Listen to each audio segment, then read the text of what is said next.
Good morning students. आज हम last topic करेंगे आपके chapter work, power and energy का।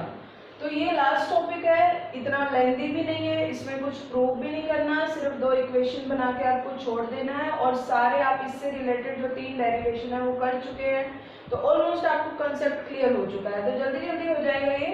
तो ये हमारा जो है in elastic collision in 2 dimension, तो हम इसको स्टार्टिंग से ही परफेक्टली इन इलास्टिक मान के चल रहे हैं। आपको परफेक्टली इन इलास्टिक के लिए बताया था क्या होता है कि दोनों बॉडीज आफ्टर कोलिजन कैसे जाएंगी, बिल्कुल सेम वेलोसिटी के साथ, मतलब दोनों एक दूसरे से ऐसा समझ लो स्टिक हो जाएंगी। ठीक है, तो वैसा ही हम स्टार्टिंग में ये असम्पशन लेके चल रहे हैं और बस 2 इक्वेशंस फाइंड आउट करनी है हमें लीनियर मोमेंटम के लिए, क्योंकि यही कंजर्व्ड है, काइनेटिक एनर्जी तो कंजर्व रहती ही नहीं है। ठीक है, तो यहाँ पर हमने थोड़ा सा उसको ट्विस्ट किया है। अभी तक हमने 2 डायमेंशन में जो पढ़ा था वो ये था, हमने बिफोर कोलिजन वाले को एंगल पर नहीं लाए थे, यानी उसको हमने एंगल में कन्वर्ट नहीं किया था, उसके कंपोनेंट्स नहीं बनाए थे। और आफ्टर कोलिजन के लिए हमने मान लिया था कि हाँ वो दोनों एंगल पर जा रहे हैं। लेकिन अब हम शुरू में बिफोर कोलिजन भी ये अज्यूम करके चलेंगे कि फर्स्ट बॉडी जो है वो एंगल पर आ रही है और आफ्टर कोलिजन वो दोनों सेम वेलोसिटी से जाने वाली है, तो वो दोनों सेम एंगल बनाती हुई जाएंगी एक्स एक्सिस के साथ। ठीक है, दोनों के लिए हम एंगल एक्स एक्सिस के साथ दे रहे हैं। तो यहाँ पर हमने फर्स्ट बॉडी ली ए, जिसका मास है m1 और ये किस वेलोसिटी से जा रही है u।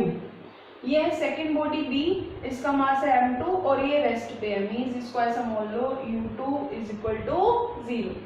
अब ये बॉडी एक एंगल पर आई, थीटा एंगल पर, और आकर इससे कोलाइड कर गई। ठीक है, टकरा गई, इससे स्ट्राइक कर गई, कुछ भी ठीक है बोल सकते हो आप। तो जैसे ही ये दोनों कोलाइड कर गई तो अब ये दोनों स्टिक हो गई, मतलब बी आगे आगे और ए उसके पीछे पीछे, दोनों ही सेम वेलोसिटी के साथ जाने लग गई और दोनों ने कितने एंगल पर जा रही हैं, एक्स एक्सिस के साथ फाई एंगल पर। ठीक है, तो अब आपको यही मैंने स्टेटमेंट राइट की हुई है जो मैंने यहाँ पर आपको समझाया है, तो आप इसको अपनी तरफ से अपनी लैंग्वेज में भी राइट कर सकते हो। ठीक है, क्या राइट किया हुआ है, let us consider 2 bodies of masses m1 and m2. A is moving with velocity u and B is at rest. ये assumption हुई हमारी। A strikes with B at an angle theta. After that they stick with each other and starts moving with same velocity at an angle theta. दोबारा theta नहीं आएगा, यहाँ पर हम phi कर देते हैं with the x axis. And we know that linear momentum is conserved. तो अब linear momentum वेक्टर क्वांटिटी है, तो वेलोसिटी को हमें 2 कंपोनेंट में रिजॉल्व करना होगा, आपने इसे प्रीवियस वीडियो में देखा होगा।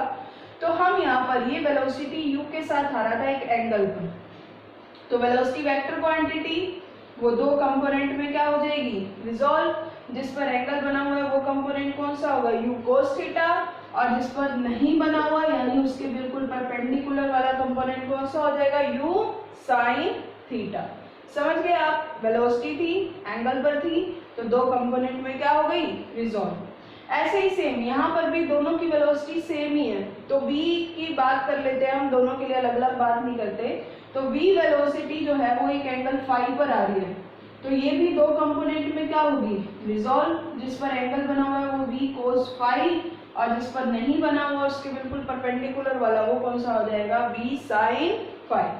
तो ये हमारा डायग्राम कंप्लीट हो गया। अब इसके बाद हम लीनियर मोमेंटम कंजर्व पहले अलोंग एक्स एक्सिस के लिए देख लेते हैं। तो बिफोर कोलिजन एक्स एक्सिस में आपको u का कंपोनेंट मिल रहा है, अब u नहीं मिल रहा है, तो फॉर्मूला क्या बनेगा मोमेंटम का, मास इनटू वेलोसिटी।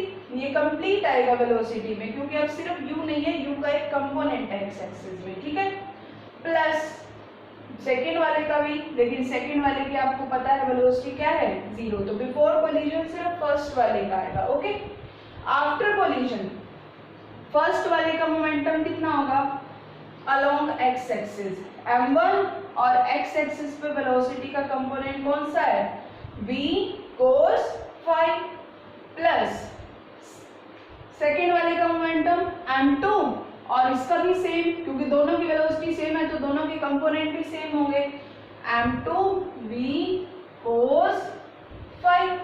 आगे ये इक्वेशन हमारी। अब ऐसे ही सेम अलोंग वाई एक्सिस।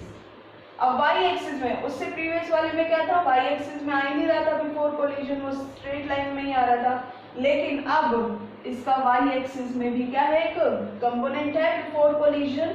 तो क्या फॉर्मूला बनेगा, मास इनटू वेलोसिटी, यानी m1 u sin थीटा किसके इक्वल होगा। आफ्टर कोलिजन के लिए वाई एक्सिस में क्या आ रहा है, ये देखो, ये पूरा वाई एक्सिस हो गया, ये पूरा एक्स, तो आपको एक्स एक्सिस वाले एक साथ रखने, वाई एक्सिस वाले एक साथ। क्या फॉर्मूला बनेगा, m1 v sin phi, first वाले का momentum mass into velocity, plus second वाले का, दोनों के वेलोसिटी की कंपोनेंट सेम डायरेक्शन में है, तो क्या हो गया m2 v sin फाई। ये आपके पास दो रिलेशन बन गई, यही आपका क्या है, आंसर।